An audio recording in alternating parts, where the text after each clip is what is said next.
The blue-white blast swallowed the room, swallowing the hallway, swallowing everything I could see. For a split second, all of existence collapsed into a blinding void that felt like standing inside the filament of a dying light bulb. My skin prickled, hairs lifting as if gravity had forgotten to hold on to me. Then the light collapsed inward, like a star imploding, and the entity took shape. Except shape wasn't the right word. Nothing about it held still long enough to be anything.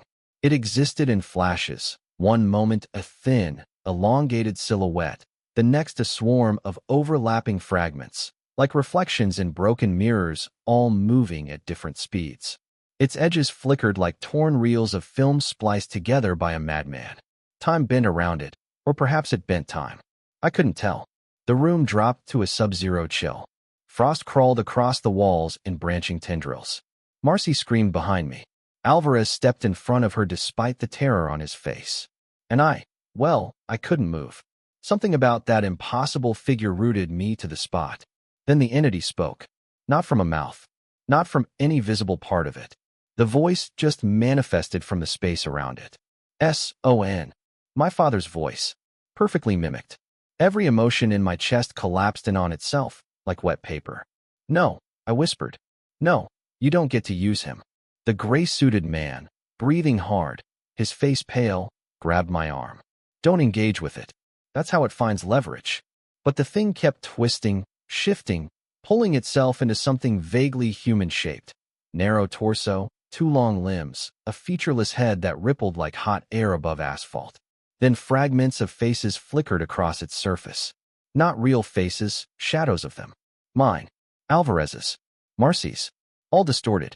It spoke again, layering multiple voices over one another like a corrupted chorus. Open door? Son, let me out.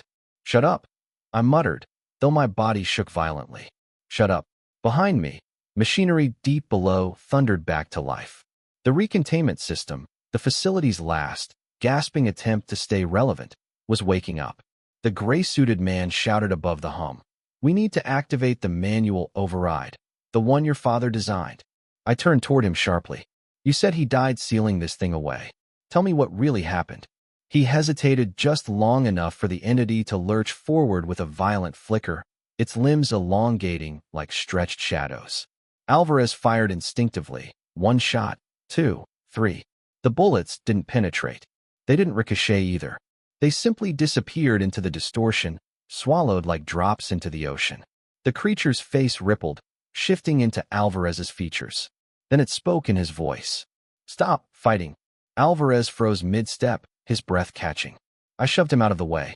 Don't listen. That's not you. The entity's attention snapped toward me instantly. A dozen warped silhouettes flickered out from its body, stretching across the floor like hungry vines.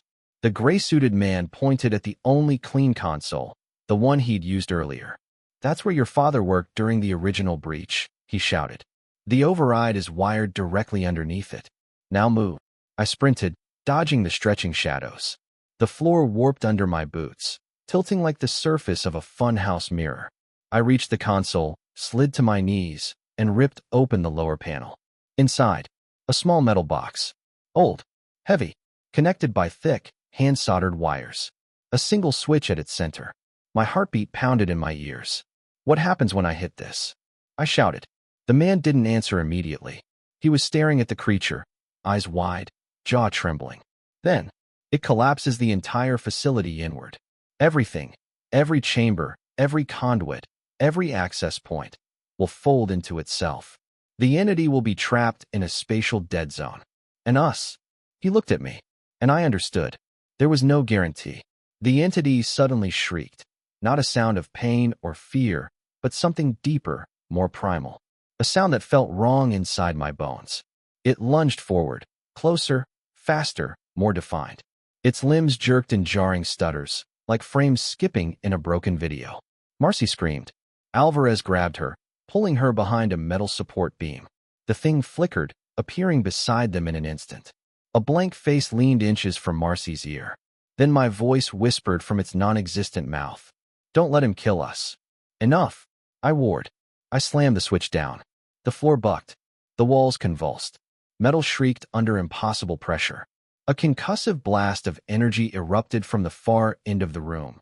An implosion, not an explosion, like the entire facility was being sucked through a pinhole in reality. The entity spasmed violently. Its body distorted, fragments tearing away and snapping back like rubber bands stretched past breaking.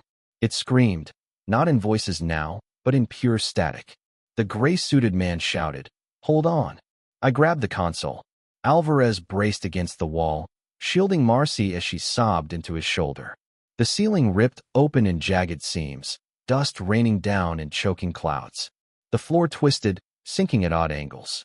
The entity's form stretched higher, thinner, wider, becoming something unbounded by the room itself. Its limbs multiplied, reaching into corners that didn't logically exist. Time hiccuped. Reality stuttered. Everything bent. And then, the creature was wrenched backward, sucked toward the collapsing core. It clawed at the air, at the walls, at the shards of existence breaking around us. But it wasn't enough. Its final sound wasn't a scream. It was a whisper using my father's voice. "I'm sorry, son." It ripped through me like shrapnel. Then the core collapsed. Light vanished. Sound vanished. Gravity vanished. And everything went black. When consciousness returned, it did so painfully, like surfacing after nearly drowning. The first thing I felt was dust coating my tongue. The second was a splitting ache across my ribs. The third was hands shaking me. "Hey, stay with me. Don't you quit on me now." I opened my eyes slowly. Alvarez's face hovered above mine.